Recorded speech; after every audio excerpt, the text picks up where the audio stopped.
ಇವ್ರು ನಮ್ಮನ್ನ ತಗೊಂಡೋಗಿ ಎಳ್ಕೊಂಡೋಗಿ ರಸ್ತೆ ಪೊಲೀಸ್ನವ್ರು ಬಿಟ್ಟು ಎಳ್ಕೊಂಡೋಗಿ ರಸ್ತೆಲಿ ಹಾಕಿ ಗಾಡಿ ತುಂಬಿ ಕಳಿಸ್ತಾರೆ, ಜೈಲಿಗೆ ಕಳಿಸ್ತಾರೆ ಅಂತಂದ್ರೆ ಈ ಸರ್ಕಾರಕ್ಕೆ ಮಾನ ಮರ್ಯಾದಿಲ್ಲ. ಇನ್ನು ಮುಂದೆ ಎಲೆಕ್ಷನ್ ಅಲ್ಲಿ ಅವರೆಲ್ಲ ಎಚ್ಚರಿಕಬೇಕು. ರೈತರ ವಿರುದ್ಧ ನಡೆದ್ರೆ ಯಾವ ಸರ್ಕಾರನೇ ಉಳಿಯೋದಿಲ್ಲ ಅಂತ ಹೇಳ್ತೀನಿ.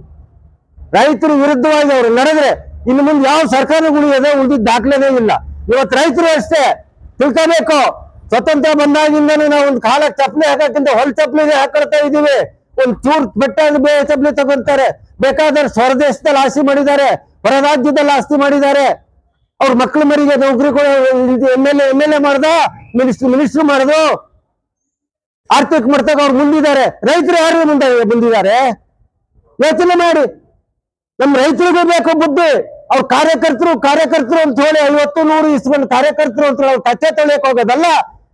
ಅದಕ್ಕೆ ಅಂತವ್ರು ಎಮ್ ಎಲ್ ಎ ಬಂದು ನಿಂತ್ರೆ ಓಟ್ ಕೇಳಕ್ ಬಂದ್ರೆ ಲೈಟ್ ಕಂಬಕ್ಕೆ ಕಟ್ಟಿ ಹಾಕ್ಬೇಕಾಗುತ್ತೆ ಅನ್ನೋದನ್ನ ಎಚ್ಚರಿಕೆ ಕೊಡ್ತೀವಿ. ಇವತ್ತು ರೈತರ ಮೇಲೆ ಸರ್ಕಾರ ಬಿದ್ರೆ ಸರ್ಕಾರದ ಮೇಲೆ ರೈತರು ಬೀಳ್ತಾರೆ, ನೆನ್ಪಿಟ್ಕೋಬೇಕು ಅವರು. ಇಷ್ಟ ಹೇಳಿ ನಾನು ಮಾತನ್ನು ಮುಗಿಸ್ತೀನಿ. ಜೈ ಹಿಂದ್, ಜೈ ಕರ್ನಾಟಕ. ಸನ್ಮಾನ್ಯ ರೈತ ಬಂಧುಗಳೇ, ತುಂಬಾ ಹಿರಿಯರಾಗಿರ್ತಕ್ಕಂಥ ಬಸವರಾಜಗೌಡ್ರೆ, ತಾಲೂಕು ಅಧ್ಯಕ್ಷ ಆದಂಥ ಸಿಂಗವರೇ, ಹಿರಿಯ ಮುಖಂಡರಾಗಿರ್ತಕ್ಕಂಥ ಮಂಜಪ್ಪನವರೇ, ಚಂದ್ರಶೇಖರ್ ಅವರೇ, ಇಲ್ಲಿ ಇರ್ತಕ್ಕಂಥ ಎಲ್ಲ ಮಹಿಳಾ ರೈತ ಸದಸ್ಯರೇ, ಇವತ್ತು ನಾವು ವಿಚಾರಗಳನ್ನ ಸಾರ್ವಜನಿಕವಾಗಿ ಹೇಳ್ಬೇಕಾದ್ರೆ ಅದರ ಈ ಪ್ರಕರಣದ ಮೂಲವನ್ನು ನಾವು ಹುಡುಕ್ಬೇಕು. ಈ ಪ್ರಕರಣದ ಮೂಲ ಅಂದರೆ ಕಳೆದ 4 ವರ್ಷ ಚಿಲ್ಲರೆ ಹಿಂದೆ ಇದೇ ದೇವನಹಳ್ಳಿ ಅಲ್ಲಿ 1777 ಎಕರೆ ಇದನ್ನ ಈ ವ್ಯವಹಾರ ಮಾಡಿರೋ ಸರ್ಕಾರವನ್ನು ನಾವು ನೆನಪಿಸ್ಕೋಬೇಕು. ಸೊ ಇವರೇನು ಅವ್ರು ಹಂಗೆ ಮಾಡಿದ್ರು ಹಿಂಗೆ ಮಾಡಿದ್ರು, ನಾವು ರೈತರ ಪರ ಇದ್ದೀವಿ, ಮತದಾರರ ಪರ ಇದ್ದೀವಿ, ನಾಗರಿಕರ ನಾವು ಪರ ಇದ್ದೀವಿ ಅಂತ ಹೇಳಿ ಇವರು ನಮ್ಮ ಹತ್ರ ಓಟ್ ಕೇಳಿ ಅಧಿಕಾರಕ್ಕೆ ಬಂದ ಮೇಲೆ ಆ ಪ್ರಕರಣವನ್ನ ಸ್ವಲ್ಪ ಕೂಲಂಕುಷವಾಗಿ ಪರಿಶೀಲಿಸಿ ಇದಕ್ಕೇನು ರೆಮಿಡಿ ಏನು ಅಂತ ಹುಡುಕಿ ಅದನ್ನ ಬಗೆಹರಿಸೋಕ್ಕೆ ಪ್ರಯತ್ನ ಪಡಬೇಕು. ಪಟ್ಟಿಲ್ಲ. ಅದು ಈ ಸರ್ಕಾರದ ದೌರ್ಬಲ್ಯ.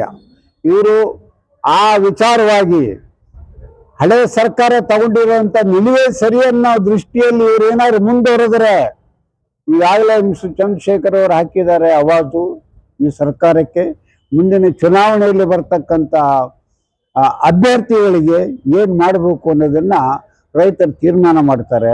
ಇವರು ಯಾವುದು ಇವ್ರದ್ದು ಕುರ್ಚಿಗಳು ಖಾಯಂ ಅಲ್ಲ, ಖಾಯಂ ಇರೋದೇ ನಾವು ರೈತರು ಇಲ್ಲ ಅಂದ್ರೆ ಇವತ್ತಿನ ಈ ದೇಶದ 140 ಕೋಟಿ ಜನ ಏನ್ ತಿಂತಾರೆ ಅಂತ ಯೋಚನೆ ಮಾಡ್ಬೇಕು. ಇವರು ಎಷ್ಟು ಕಷ್ಟ ಆಗುತ್ತೆ ಬೆಳೆ ಅನ್ನೋದು. ನಾನೊಬ್ಬ ಹಿರಿಯ ಪತ್ರಕರ್ತನಾಗಿ ನನಗೆ ಇದನ್ನ ಹೇಳಕ್ ಬರುತ್ತೆ ಹೊರತು ನಾನು ಅನುಭವಿಸಿರ್ಲಿಲ್ಲ. ಈಗ ನಾನು ಅನುಭವಿಸ್ತಾ ಇದ್ದೀನಿ ಎಷ್ಟು ಕಷ್ಟ ಆಗುತ್ತೆ ಒಂದು ರೈತನಿಗೆ. ಅವನ ಇದು ಬಿತ್ತನೆಯಲ್ಲಾಗ್ಲಿ, ಅವನ ಗಿಡ ಮರಗಳು ಅದನ್ನ ಬೆಳೆಸೋದ್ರಲ್ಲಾಗ್ಲಿ ಬಹಳ ಕಷ್ಟ ಆಗತ್ರಿ. ನಾನೀಗ ಅನುಭವಿಸ್ತಾ ಇದ್ದೀನಿ. ಈ ಕಷ್ಟವನ್ನೆಲ್ಲ ಅರ್ತಿರುವಂತ ಹೆಚ್ಚಾಗಿ ರೈತರ ಮಕ್ಕಳೇ ಈ ರಾಜ್ಯದಲ್ಲಿ ಇರೋದು. ಅವ್ರಿಗೆಲ್ಲ ಗೊತ್ತಿದೆ. ಅಧಿಕಾರ ಸಿಕ್ಕಿದ ತಕ್ಷಣ ಇದನ್ನ ಮತ್ತೆ ವಿಧಾನಸೌಧ ಒಳಗಡೆ ಕೂತ್ಕೊಂಡು ಕಾರ್ಬಾರ್ ಮಾಡೋದಲ್ಲ. ಇವ್ರು ಪರ ಮಾಡಬೇಕು, ರೈತರ ಪರ ಮಾಡಬೇಕು. ರೈತರು ಉಪವಾಸ ಇದಾರೆ ಏನು ನೋಡ್ಬೇಕು, ಅವ್ರ ಕಷ್ಟ ಏನು ಅಂತ ಸ್ಪಂದಿಸ್ಬೇಕು. ಅದು ಬಿಟ್ಕೊಂಡು ಇರೋ ಒಂದಿಷ್ಟು ಭೂಮಿಯನ್ನು ಕಿತ್ಕೊಂಡು ಮತ್ತೆ ಯಾರೋ ಭಾರಿ ಇಂಡಸ್ಟ್ರಿಯಲಿಸ್ಟಿಗೆ ಅದನ್ನು ಕೊಟ್ಟು ಇವರು ಮಾಡೋದು ಇದೆಯಲ್ಲ, ಇದು ಬಹಳ ಅನ್ಯಾಯ. ನಾವು ಇದನ್ನ ಘೋರವಾಗಿ ಖಂಡಿಸ್ತೀವಿ. ಇದನ್ನ ನಾವು ಪ್ರತಿಭಟನೆ ಮಾಡಿ ಆಗ್ಲಿಲ್ಲ ಅಂದ್ರೆ ನಾವು ಸತ್ಯಾಗ್ರಹ ಮಾಡೋಕ್ಕೂ ನಾವು ತಯಾರಿದ್ದೀವಿ ಅನ್ನೋ ಮಾತನ್ನ ಇವತ್ತು ಸರ್ಕಾರದ ಗಮನಕ್ಕೆ ತಂದು ನನ್ನ ಭಾಷಣವನ್ನು ಮುಗಿಸ್ತೀನಿ. ಎಲ್ರಿಗೂ ನಮಸ್ಕಾರ. ಸರ್ಕಾರ ಡಿಫೆನ್ಸ್ ಏರೋಸ್ಪೇಸ್ ಅನ್ನು ಪಾರ್ಕ್ ಮಾಡಕ್ಕೆ ರೈತರಿಂದ 1777 ಎಕರೆ ಜಮೀನನ್ನ ವಶಪಡಿಸ್ಕೊಳ್ತಾ ಇದೆ. ಇದೇ ದೇವನಹಳ್ಳಿಯಲ್ಲಿ ಏರ್ಪೋರ್ಟ್ ಮಾಡ್ಬೇಕು ಅಂತಾನು 1000 ಎಕರೆ ಜಮೀನನ್ನ ವಶಪಡಿಸ್ಕೊಂಡಿತ್ತು. ಇನ್ನೂ ಹಲವು ಅಭಿವೃದ್ಧಿ ಕಾರ್ಯಗಳಿಗೆ ರೈತರು ಜಮೀನನ್ನ ತಗೊಳ್ತಾ ಇದ್ದಾರೆ. ಇದಕ್ಕೆ ಪರಿಹಾರ ಕೊಡ್ತೀವಿ ಅಂತ ಹೇಳ್ತಾ ಇದ್ದಾರೆ. ಆದ್ರೆ ಇಲ್ಲಿ ಚಿಕ್ಕ ಚಿಕ್ಕ ರೈತರಿದ್ದಾರೆ, ದಲಿತರಿದ್ದಾರೆ. ಆ ರೈತರೆಲ್ಲರೂ ಹೋರಾಟ ಮಾಡಿ ತಮ್ಮ ಜಮೀನನ್ನ ಉಳಿಸ್ಕೊಂಡಿದ್ದಾರೆ. ಚಿಕ್ಕ ರೈತರ ಜಮೀನನ್ನ ವಶಪಡಿಸ್ಕೊಂಡ್ರೆ ಅವರ ಜೀವನದ ಆಧಾರವನ್ನೇ ಕಿತ್ಕೊಂಡಾಗೆ. ಇಲ್ಲಿ 6,000ದಿಂದ 8,000 ಲೀಟರ್ ಹಾಲು ಉತ್ಪಾದನೆ ಮಾಡ್ತಾರೆ, ರೇಷ್ಮೆ ಬೆಳಿತಾರೆ, ಮತ್ತೆ ಹೂವು ಬೆಳಿತಾರೆ, ಮತ್ತೆ ಇಲ್ಲಿ ದ್ರಾಕ್ಷಿ ಬೆಳಿತಾರೆ. ಹೀಗೆ ಹಲವು ಬೆಳೆಗಳನ್ನ ರಾಗಿ ಬೆಳಿತಾರೆ.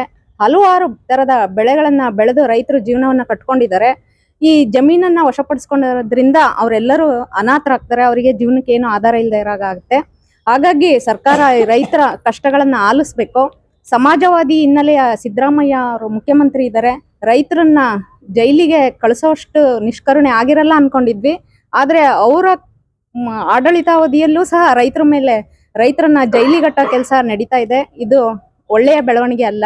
ಇದನ್ನ ತಡೆಗಟ್ಟಬೇಕು. ಅದಕ್ಕಾಗಿ ನಾವು ಎಲ್ಲಾ ರೈತರು ಒಗ್ಗಟ್ಟಾಗಿ ಹೋರಾಟವನ್ನ ನಡೆಸ್ತಾ ಇದ್ದಾರೆ. ಈ ರೈತ ಹೋರಾಟಕ್ಕೆ ಜಯವಾಗ್ಲಿ ಅಂತ ಆಶಿಸ್ತಾ ನನ್ನ 2 ಮಾತನ್ನ ಮುಗಿಸ್ತೇನೆ. ನಮಸ್ಕಾರ. ನಾವು ಇವತ್ತು ಹೋರಾಟ ಮಾಡ್ತಾ ಇರೋದು ಯಾವುದಕ್ಕೆ ಅಂತ ಎಲ್ಲರಿಗೂ ಗೊತ್ತಾಗಿದೆ ವಿಚಾರ. ಆದ್ರೆ ಈಗ ದೇವನಹಳ್ಳಿಯಲ್ಲಿ ಭೂಮಿಯನ್ನು ಬಿಡಿಸ್ಕೊಂಡ್ರೆ ಅಲ್ಲಿರೋ ಅಧಿಕಾರಿಗಳದ್ದು, ಆಮೇಲೆ MLAಗಳದ್ದು, MP ಅವ್ರದ್ದು ಅವರು ಜೇಬ್ ತುಂಬುತ್ತೆ ಹೊರತು ಜನರು ಅದು ಹೊಟ್ಟೆ ತುಂಬಲ್ಲ. ಅದೇ ಜಮೀನಲ್ಲಿ ಜನ ಕೃಷಿ ಮಾಡಿ ಅವರು ಬದುಕನ್ನು ಕಟ್ಕೊಂಡು ಕೃಷಿ ಮಾಡಿದ್ರೆ ಅವ್ರು ಏನೇ ಒಂದು ಬೆಳೆದಿರೋ ಬೆಳೆನ ಆ ರೈತ ಒಬ್ಬನೇ ತಿನ್ನೋದಿಲ್ಲ. ಅದನ್ನ ಎಲ್ಲರಿಗೂ ಹಂಚಿ ತಿಂತಾನೆ. ಪ್ರಾಣಿ ಪಕ್ಷಿಯಿಂದನೂ ಕೂಡ ಅವು ಕೂಡ ಆ ಬೆಳೆಯನ್ನ ತಿನ್ಕೊಂಡು ಹೋಗ್ತವೆ. ಈಗ ಒಬ್ಬ ರೈತನ ಮನೇಲಿ ಒಂದು ಮಾವಿನ ಮರ ಐತೆ ಅಂದ್ರೆ ಆ ಮಾವಿನ ಹಣ್ಣನ್ನ ಅವ್ನು ಮಾರದೆ ಹೋದ್ರೂ ಕೂಡ ಹಕ್ಕಿ ಪಕ್ಷಿಗಳು, ಮಂಗಗಳು, ಅಕ್ಕಪಕ್ಕದ ಮನೆಯವ್ರು ತಿಂತಾರೆ.